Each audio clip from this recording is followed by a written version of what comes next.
mixing with flair. Every sip's a moment we're happy to share. Liquid lunch, pour it smooth, let it flow. Friends round the table where the good times grow. Raise a glass, let the worries slip away. Liquid lunch, we're living for today. The clock don't matter, we're lost in the vibe. Jazz in the air, feel the soul come alive. From martinis to bourbon, we're riding the wave. Stealing this hour, it's the freedom we crave.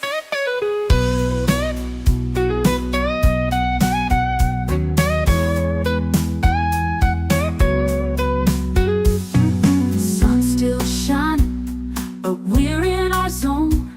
This bar's our shelter, our temporary home.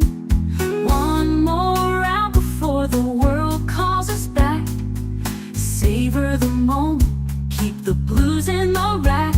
We'll laugh and we'll toast till the afternoon fades. Memories made in these liquid escapades. Liquid lunch, pour it smooth, let it flow.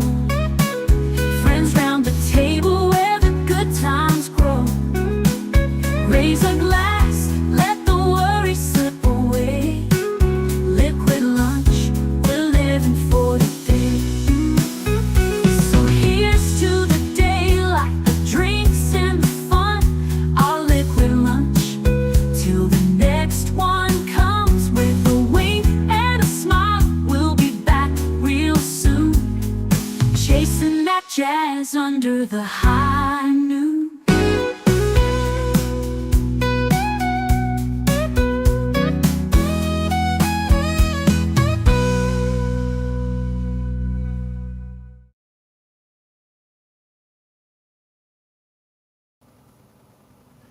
Vasalut and welcome. Happy Friday. Oh yes, it's fun time. Fun time. Let yourself be happy. It's fun time. Oh, we are on the cusp of the weekend. I am so looking forward to it. It's going to be a busy one.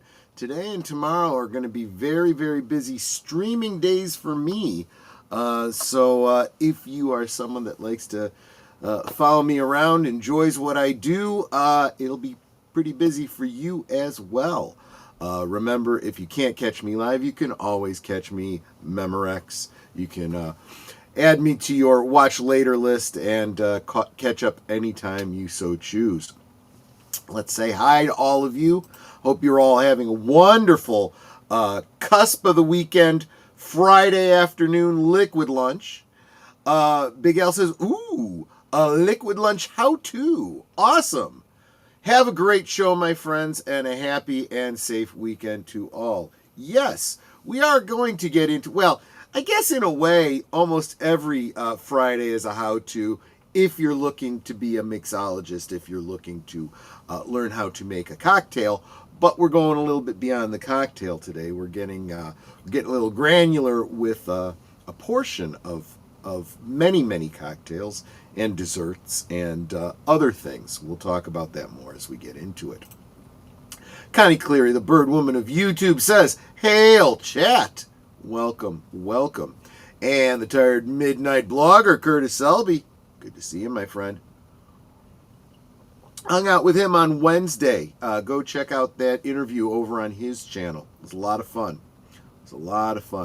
And, of course, last call, hello, love of my life. Well, hello, love of my life. Netters Network, I super appreciate you. And she says, like, share, subscribe, become a member, leave a comment. Yes, absolutely. And you might also notice that I have started a goal for today's stream. I'm looking for five, what are those things called? Super chats of $2 or more. If I reach the goal, I will be doing a karaoke stream for Last Call next week. If I don't hit that goal tonight, I will extend it into tonight's.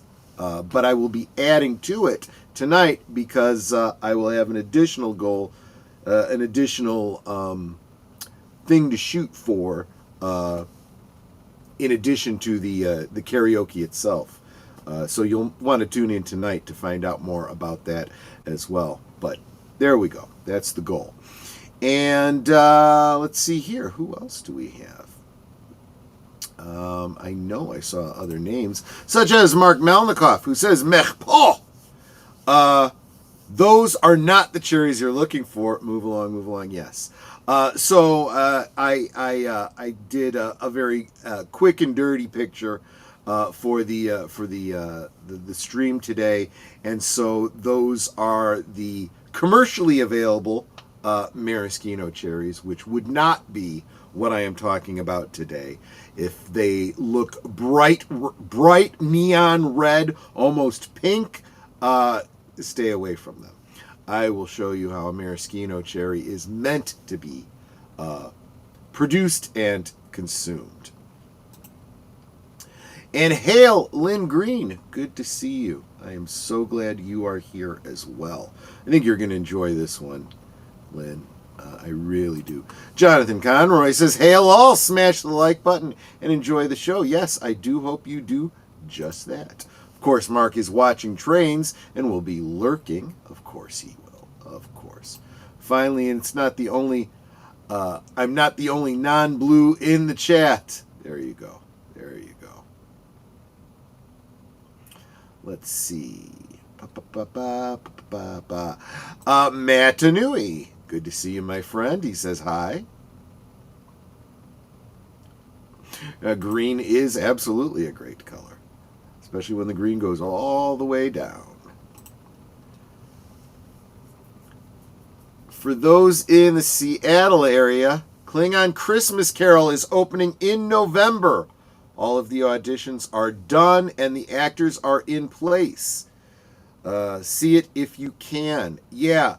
So the reason they start so early is because these actors are obviously not only learning their lines and learning their learning the role and rehearsing, but they're learning their lines in a language they don't speak. So they have to literally learn the Klingon language, or at least the basics of the Klingon language, and get the pronunciation on straight in order to play this role. I don't know these kids in Seattle that are playing this time around, but I can tell you, if they are playing this role, they have to be pretty good actors, and they appreciate the craft. So cheers to them for sure. Maybe as we get into the holiday season, for members, maybe I'll do a viewing of the Klingon Christmas Carol. You guys might enjoy that. The Horror King, good to see you, my friend. We are just about to get into it, and we will in just a moment. Let me first, real quick, see what someone's trying to tell me. Okay, nothing I need to attend to right now. So let's get to it. Let me share my screen. Here we go.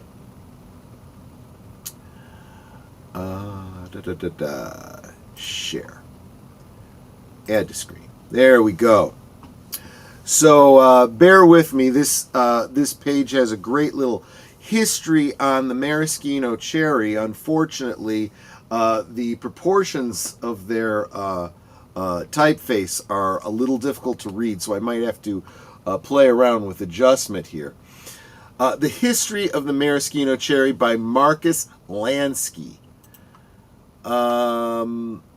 Yeah, that's way too small. Way too small. Let's blow this up a bit. It's a little bit better. A bartender gently swirls together the ingredients for a Manhattan with some ice. The elixir filters through a silver strainer into a chilled glass. Now, all that's missing is the quintessential maraschino cherry garnish. But which cherry is the genuine cherry? Today, let's get into it, down to the pit of the maraschino cherry. The original maraschino cherries come from the famed Luxardo distillery you can still get Luxardo Maraschino liqueur, which you would need to do in order to make a maraschino cherry.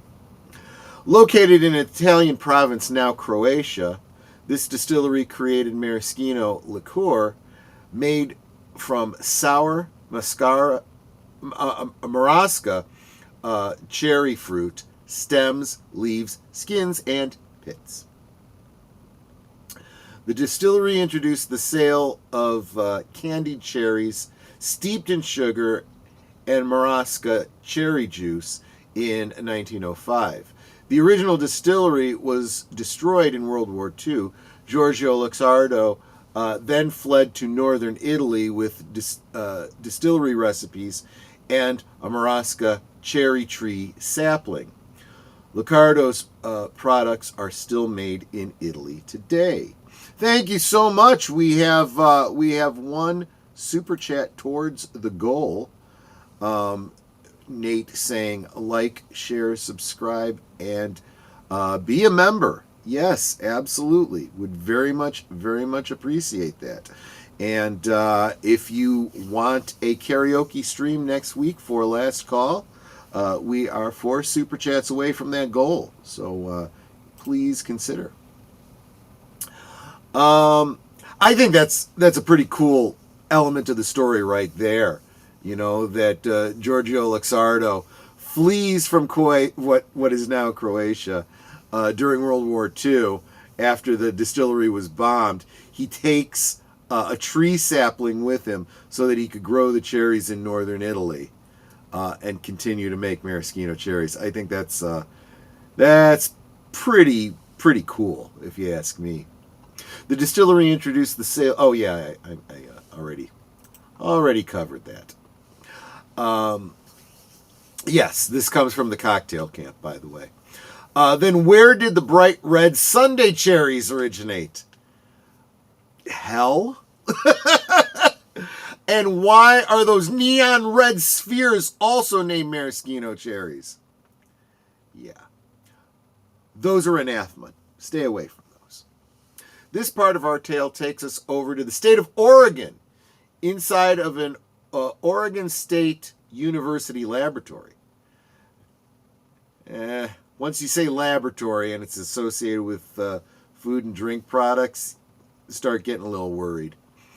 During the Prohibition era, professor and horticulturalist Ernest Weigand, I hope I pronounced that correctly, discovered how to preserve American Royal Anne cherries using brine, calcium salts, and sugar. The brining process bleaches the cherries of their natural color, hence adding the eye-catching bright red dye. These cherries are much cheaper to produce and a lot sweeter than the original versions. Don't know if they get into it in this, but I will point out to you that the bleaching process not only removes the red color, it removes all of the taste. There is no cherry flavor left in those cherries at the end of the bleaching process. Therefore, the added sugar and most commercial maraschino cherries, let's just call them maraschino cherries when they're these pink monstrosities. These maraschino cherries have artificial flavors added to them as well. Much cheaper to produce. Cheaper usually does not equate to better in terms of flavor. Not that we're talking about something that's healthy here, but I think these are less healthy as well. These commercially created maraschino cherries. You gotta maraschino it. You gotta say it like you're drunk already. Maraschino. It's pronounced maraschino. Okay, Italian, right? Almond flavoring is also added to mimic the flavor of the original. That's because they use the stems and the pits when they make true maraschino cherries. There is a little bit of that nutty kind of flavor to it. Croatian delicacy style maraschinos. Marasca cherry pits add a natural almond flavor to the liqueur as well, as the juice of the OG maraschino cherries are preserved in. In the 1940s, the FDA granted these American imitation cherries the right to be called maraschino cherries. You know, when it comes to wines, you can't call a sparkling wine champagne unless it actually is made in France in the Champagne region. But apparently, if you work for a laboratory here in the United States and you are contributing to the campaign of some politician, you can get whatever laws passed that you want. Smoke from another fire and a topic for another day. Check out Kate Lebo's book of Difficult Fruit 2021 for more about this fascinating fruit. So we're going to go into how to make the cherries. This is probably for immediate use, I would say this is one of the best maraschino cherry recipes I've found online, and it's reproduced down below in the description. So you're going to need 4.5 pounds. Well, of course you can scale this down if you choose. 4.5 pounds sour cherries, stemmed and pitted, about 11 cups. Reserve the pits. It says optional. It's not optional. You should absolutely hold on to the pits. 1 750 milliliter bottle of Luxardo maraschino liquor. That's yes, a must. Prep 9 8-ounce glass jars by washing them thoroughly, then drying. So a lot of the description that it's going into is for jarring, okay, or canning, the same concept. The purpose being for preservation, right? There are no preservatives used here, so you are boiling off any bacteria and then putting it into a sealed jar. So 250 degree oven. You're basically sterilizing the glass, right? And then washing the lids and preparing them for use. And these are those jarring jars that you get at the craft stores and whatnot for preserving foods. So they've got that rubber seal. In a stock pot over medium heat, combine the cherries and liqueur. Bring to just a boil, then immediately remove from heat.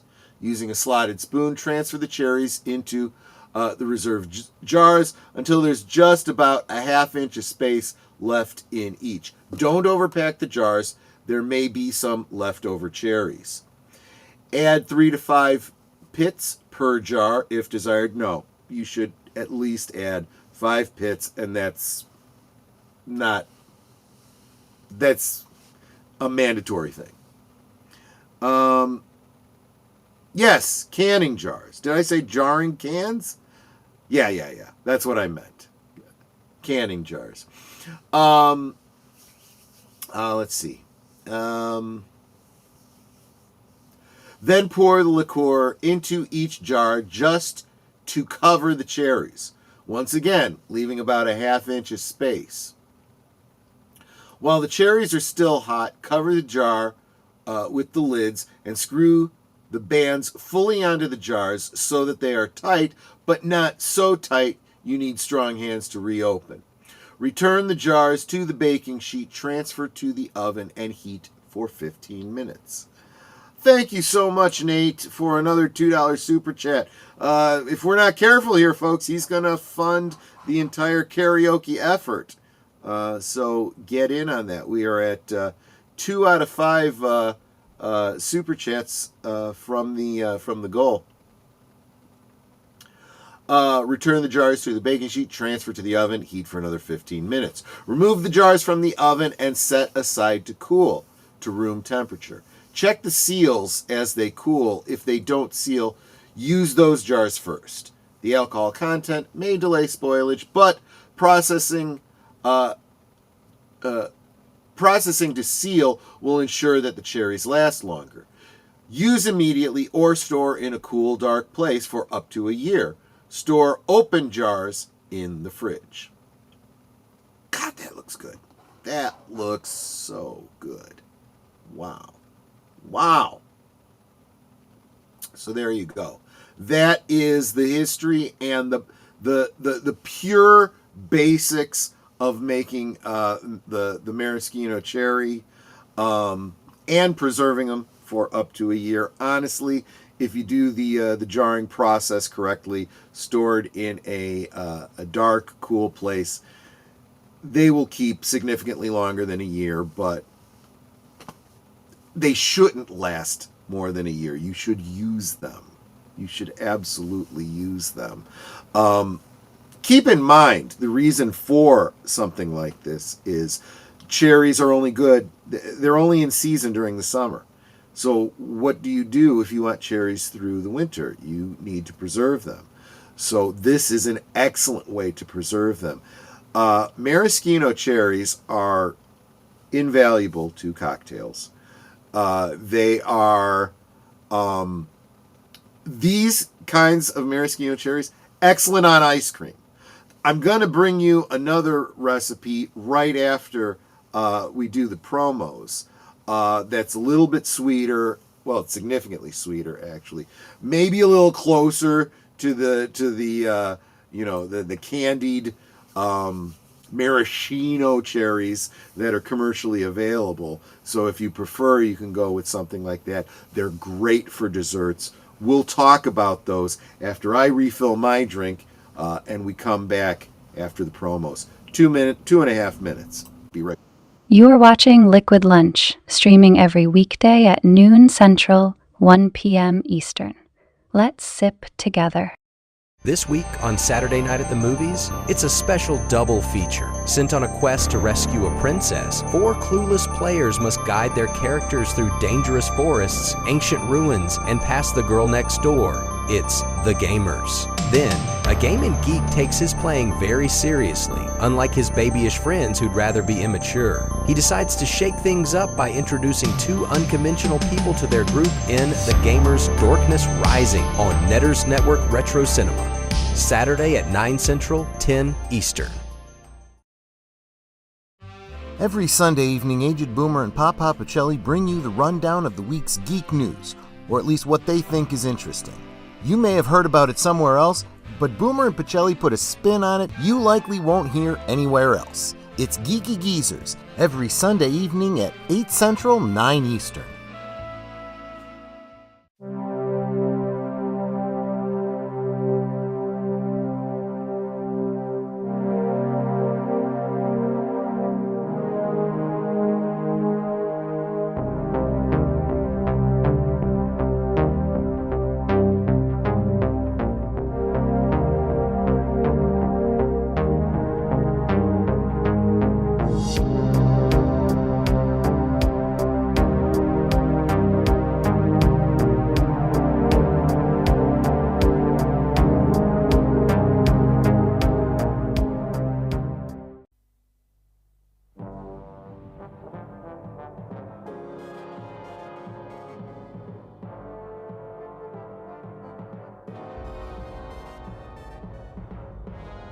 The Federation is rebuilding its empire at a breakneck speed, and the planet Helitrax is its latest conquest. Avon and the crew are intrigued. Just what is the Federation's new weapon? What has happened to Servalan? And how could the tenacious Helots have caved in so quickly? Could it be a traitor? This week on Last Call Presents Blake's 7, Tuesday at 10 p.m. Central. We now return to our liquid lunch. Lester says, and welcome, by the way, Lester. I may not end up a bartender, but hopefully I can circle back to get some ideas for later in life. That's the idea. That's absolutely the idea. Those cherries are expensive these days.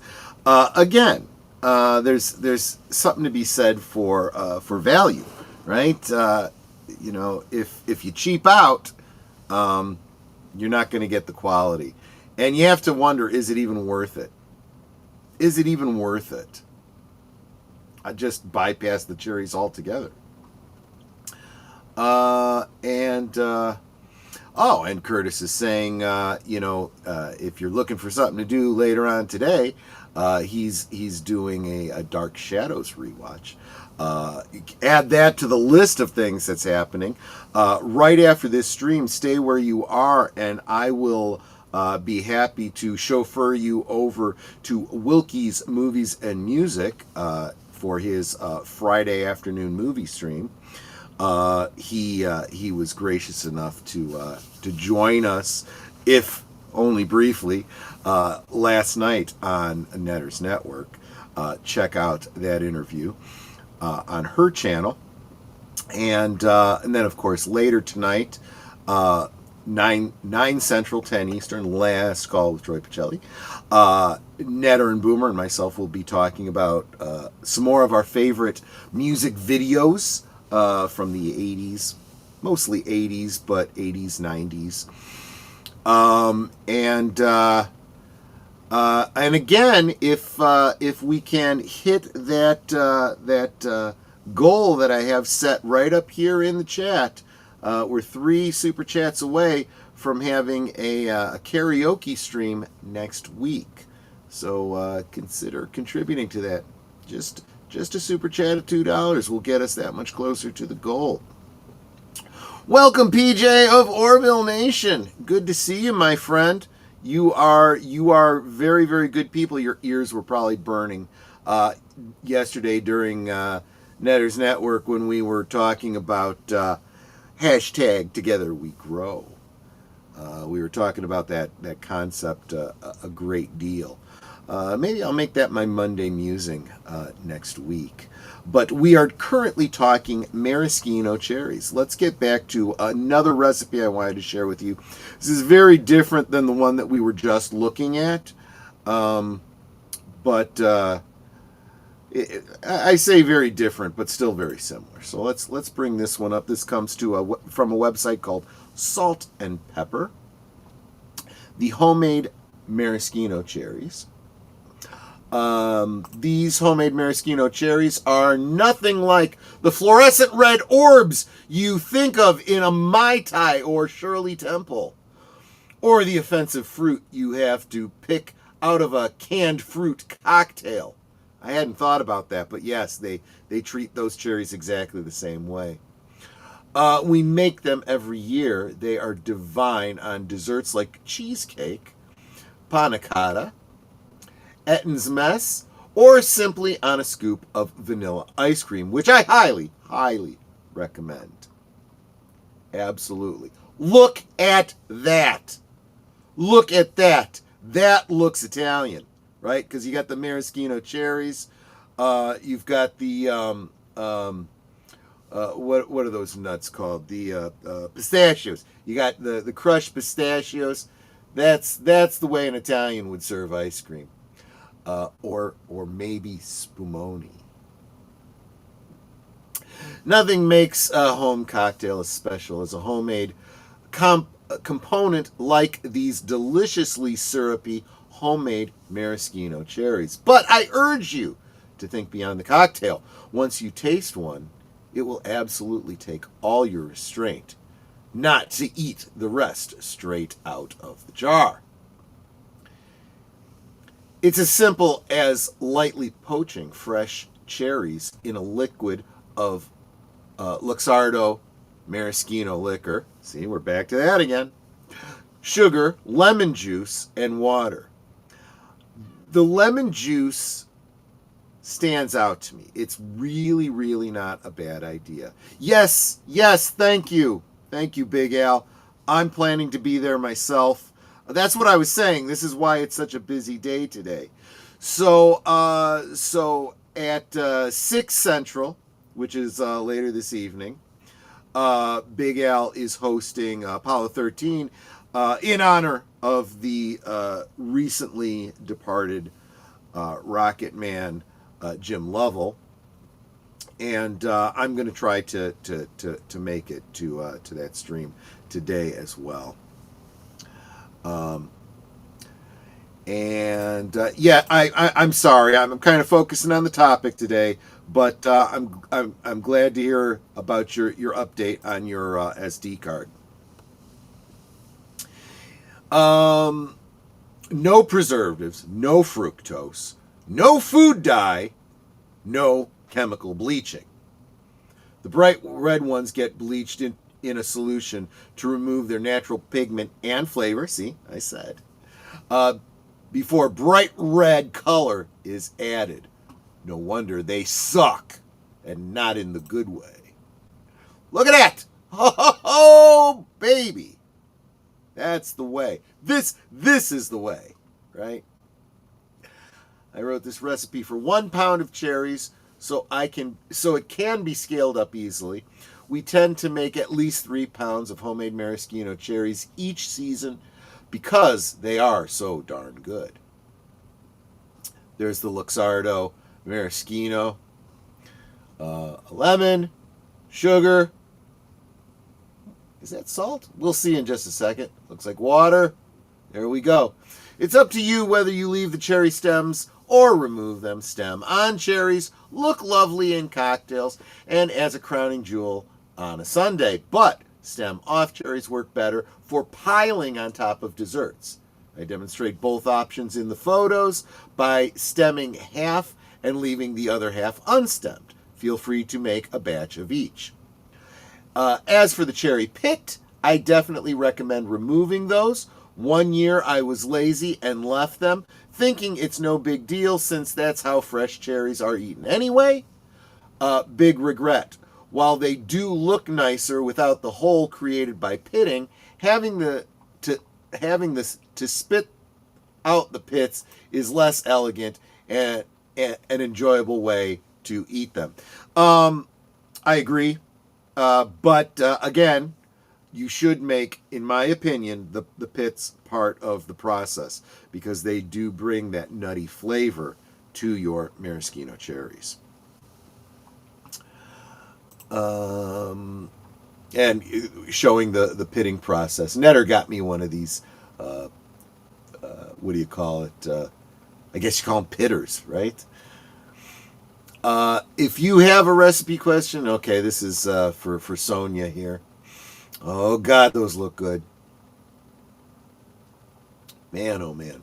Okay, so what type of cherry should I use? Traditionally, recipes call for a type of tart cherry, Morello cherries, which are brighter red and have a nice tartness. In the Pacific Northwest, the sour cherry season is very brief. If you blinked and missed that 2-week tart cherry season, you can use any variety of sweet red cherries. I don't recommend using yellow Rainier cherries purely for aesthetic reasons. They end up looking really drab. The nice deep red color of these maraschino cherries come naturally from the skin of the red cherries. Do I need a cherry pitter to make them? Okay, while you could leave the pits in, maraschino cherries are significantly much more enjoyable with the pits removed. And she mentioned that story.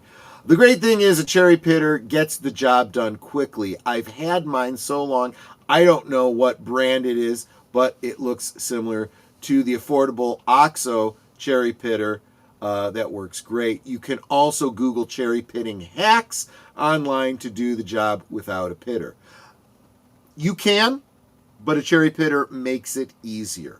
I happen to be very much of the Alton Brown school of not having unitaskers around, but I do believe that a unitasker specifically made for a specific reason that does the job better than some manual method is not a bad way to go. Greetings, longest running superhero RPG on Earth. Good to see you. We are talking maraschino cherries today. Should I leave the stems on and pull them off? Again, that's entirely up to you. I think stems should be a part of the process because, again, they bring a little bit of flavor just like the pits do. Scale up for a bigger batch. Make ahead. Well, of course. So this particular recipe calls for a pound of cherries, sweet or sour, stems intact or removed, a cup of granulated sugar, a third cup water, and whenever you're making a cocktail or baking or any process, any recipe that calls for water, either use distilled water or a bottled water. Don't use tap water. There's terrible chemicals in tap water that the current administration is working to remove, because we really don't need to be adding neurotoxins to our water. Just saying. That also bring a chemical flavor. You want pure water. Juice of half a lemon, pinch of salt. I was right about that being salt. And 1 cup of Luxardo Maraschino liqueur. So, add sugar, water, lemon juice, and salt into a medium saucepan over medium heat and simmer until the sugar is completely dissolved. Add maraschino liquor and bring to a simmer for 3 minutes to cook off some of the alcohol taste. I personally like the alcohol taste, but I honestly don't believe that simmering it for 3 minutes removes any significant amount of alcohol. Add the cherries and simmer low for another 3 minutes. Turn off heat and cool. Place in jars for storage, making sure cherries are completely covered by liquid. You may follow canning procedure or simply store in the fridge like we do for many months. You may use the cherries almost right away, but the longer they sit, the better the flavor becomes. Like I said, the added sugar and lemon in this one makes for great desserts. I would encourage not only the idea of using this particular recipe for sundaes, perhaps for your annual fruit cake, on top of what are the cheesecakes. I would also recommend you puree them. And well, you don't have to puree them in advance. Use them for making a cherry milkshake. Yeah, that would be my suggestions for some various uses of the maraschino cherry. Now let's talk a little bit about why I'm talking about, because I still haven't even talked about what my drink is going to be tonight. So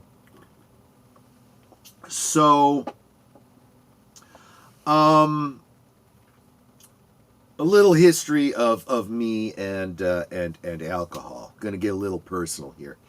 So I was a good boy. I didn't drink any significant quantity of alcohol before my 21st birthday. I mean, I grew up in an Italian family, so obviously there was wine on special occasions, which I enjoyed. More enjoyed the smell of than drinking. And never once, even as a very young person, younger than 21, drinking wine, did I ever become even buzzed, let alone inebriated. On my 21st birthday, the girl that I was dating at the time, whom I've now been married to for 33 years, took me out for my birthday to Benihana and got me ripping drunk.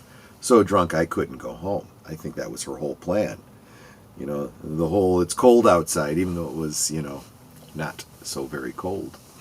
Well, it was January 8th, so it was cold outside, but that wasn't the reason I was staying home.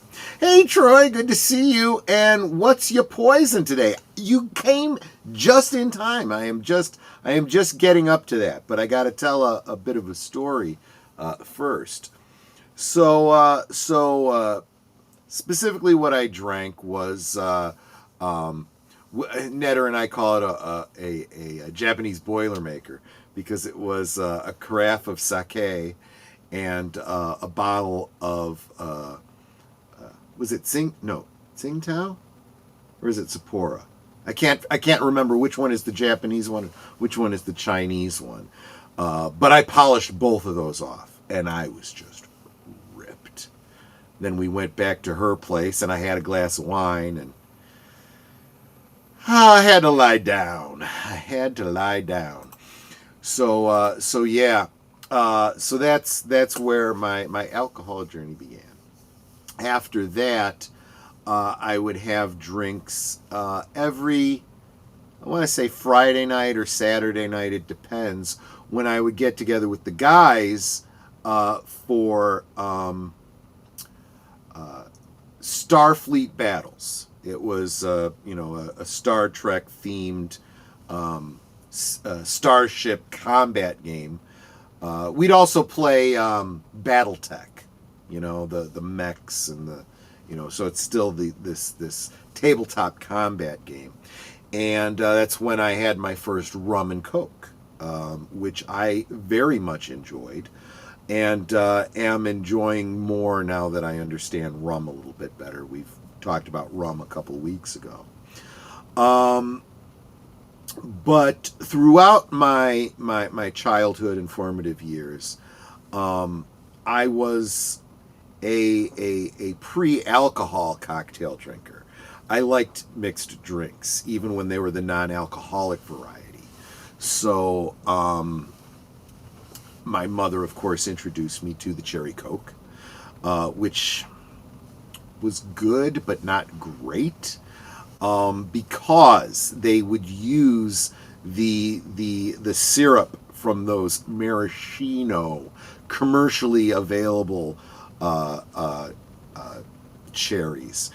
And you may not realize this, but what all that syrup is high fructose corn syrup.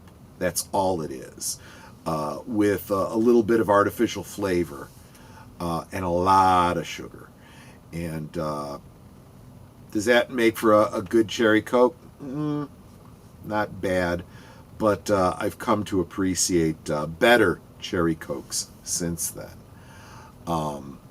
And it starts with these recipes here for maraschino cherries. By the way, something that these recipes did not point out is if you want to make a sweetened up, well, you can literally, if you want to make a cherry Coke, you can just pour Luxardo's maraschino into a Coke and be done with it. But the other thing you could do is follow this last recipe that I just brought up for you, with the lemon and the sugar and so forth, and boil them up. And you don't necessarily have to add the cherries to them. So even if you're out of season, you could do that to make the syrup so that you can pour it into a cherry Coke. So basically, what I'm getting at is tonight I'm going to be having a cherry Coke, probably with a little bit of Kraken added to it. So yes, I will be releasing the Kraken once again. But I want to take my my cherry journey a little bit farther, because one of the great memories for me, and we've talked about it in the movies and the videos and some of the good old days and whatnot. The movie Grease from 1978 had a huge impact on me. Now keep in mind, 1978, young Troy would have been about 7-8 years old, right? But I didn't see it.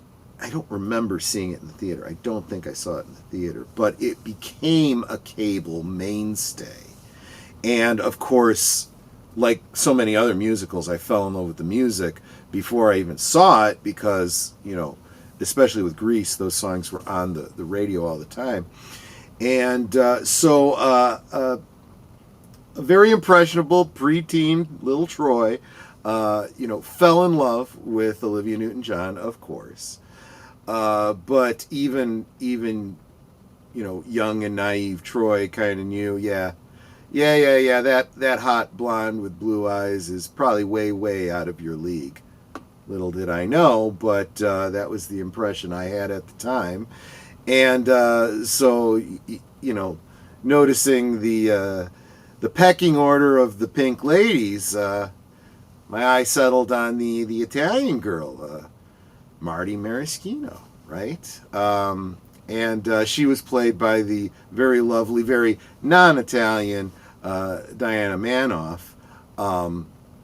Doesn't matter.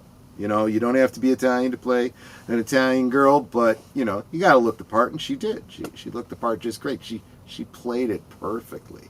I think I mentioned in a previous stream that not only did I memorize this movie and memorize the libretto and every song and, and whatnot, I literally had the novelization of the story. Interestingly told from Sonny's point of view, one of the the guy that dates Marty, the other Italian on the T-Bird side. Well, anyway, Marty Maraschino, right? There's the whole bit where she's at the what's it called, I want to say the bandstand. The fictional version of American Bandstand that was broadcasting from the show, and the host is, in retrospect, it's cringe, but remember my age group, I was like, okay, these girls would be age appropriate. Well, no, they wouldn't. They would have been too old for me. But but she was playing someone who was not age appropriate for that host, and she introduces herself as Marty Maraschino, as in Cherry, and she says it with the shoulder flourish, and of course the bells go off for him because Cherry, right? And yes, you might be thinking, prepubescent Troy or preteen Troy, what does he know from the Cherry reference? Oh, I understood. I did absolutely understand. Fast forward to the later '80s, and a little show that we've been honoring every Tuesday night called Twin Peaks, and Sherilyn Fenn comes along playing Audrey Horne, tying a cherry stem in a knot with her tongue, and that definitely was not lost on a 17, 18-year-old Troy, let me tell you. So yeah, the cherry Coke and the implications of the cherry thematically have very much resonated with me, and I have never I even, my first car was gifted to me by my mom. It was kind of a hand-me-down car. It was a 79 Ford T-Bird. Again, Grease, right? And it was this white and burgundy. So it had that red cherry kind of, motif going on. And I had red and white fuzzy dice hanging from the rear view mirror, and from the knob on the glove compartment, a cherry scented air freshener that I replaced on a very regular basis. I wanted that cherry scent in the car. It was just a big part of my growing up. So I want to say hi to some people that joined us, starting with FKHC 2005, whom we lovingly refer to as Tim. And of course, Gorilla's Random Thoughts, who says, Kapla! Sorry I'm late. Funeral went long. Well, if you're going to be late, the funeral is why people are late, right? But condolences for whomever it was, Gorillas. Really, really sorry.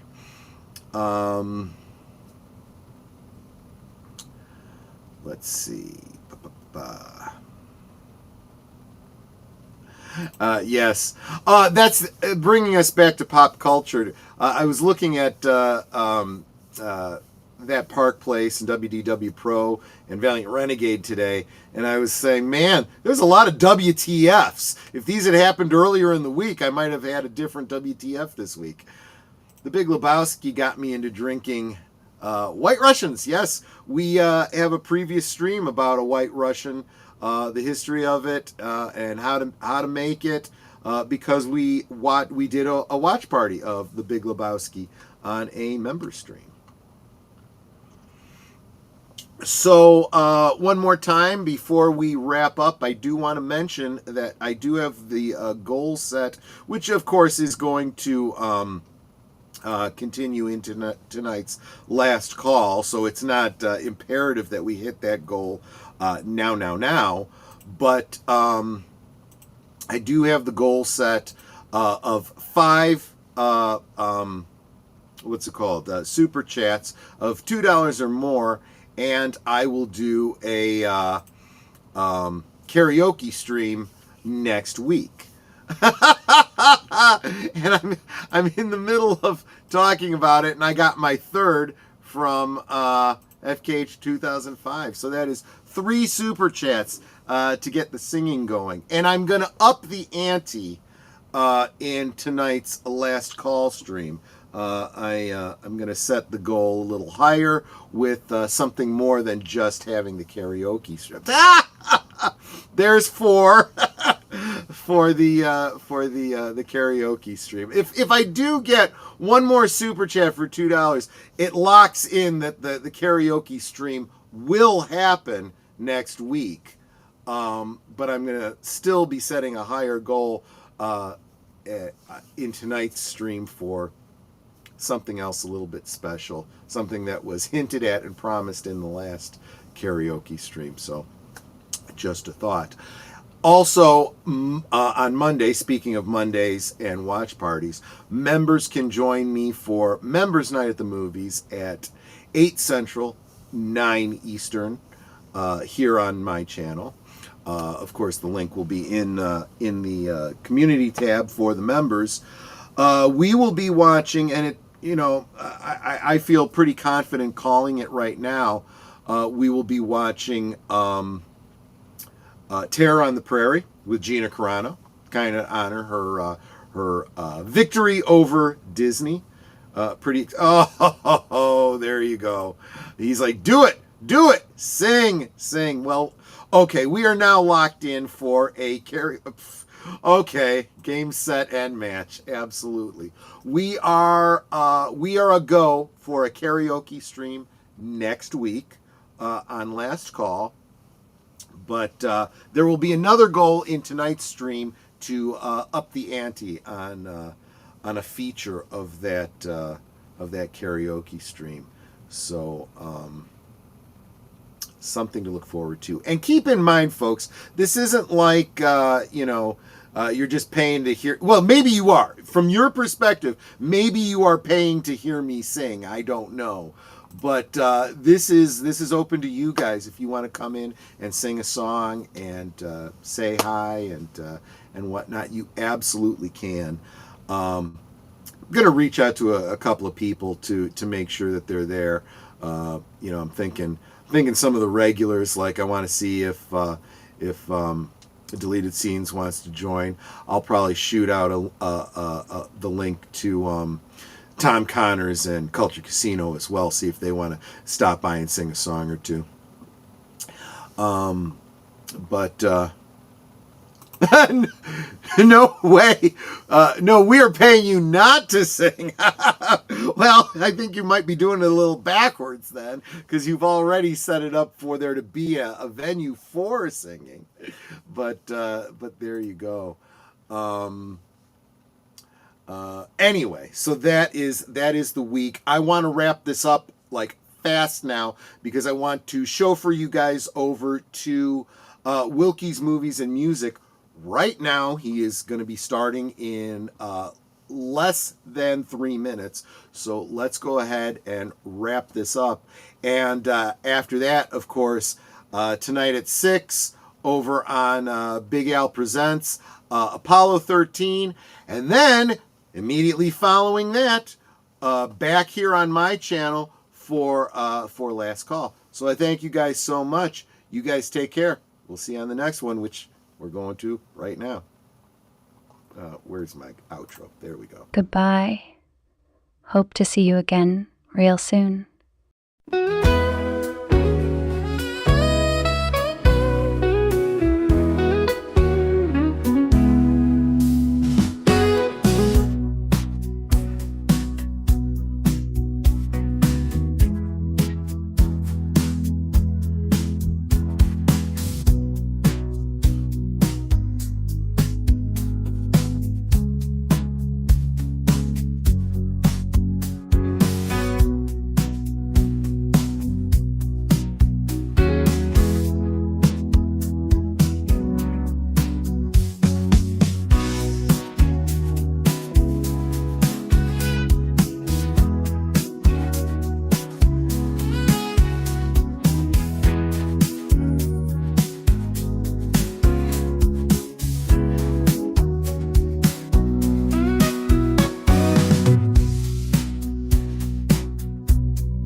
So here's to the daylight, the drinks and the fun, our liquid lunch, till the next one comes. With a wink and a smile, we'll be back real soon, chasing that jazz under the high noon.